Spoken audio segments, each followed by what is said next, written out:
আজ ২৫ ডিসেম্বর খ্রিস্ট ধর্মাবলম্বীদের সর্ববৃহৎ ধর্মীয় উৎসব শুভ বড়দিন।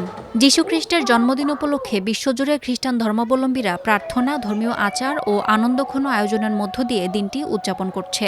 বিশ্বের অন্যান্য দেশের মতো বাংলাদেশেও যথাযোগ্য মর্যাদা ও উৎসবমুখর পরিবেশে পালিত হচ্ছে বড়দিন।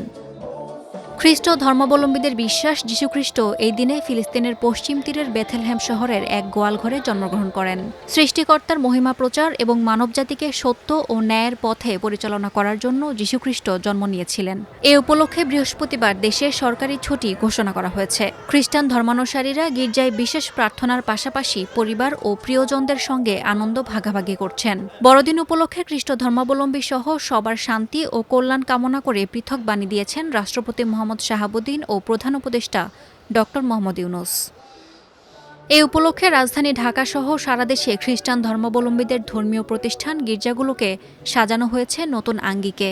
এছাড়া বুধবার ২৪ ডিসেম্বর সন্ধ্যা থেকে বিভিন্ন গির্জা ও তারকা হোটেলগুলোতে ব্যবস্থা করা হয়েছে আলোকসজ্জার। রাজধানীর ৫ তারকা হোটেলগুলোতে আলোকসজ্জার পাশাপাশি হোটেলের ভেতরে কৃত্রিমভাবে স্থাপন করা হয়েছে ক্রিসমাস ট্রি এবং সান্তা ক্লজ। বড়দিন উদযাপনে রয়েছে আরও নানা আয়োজন।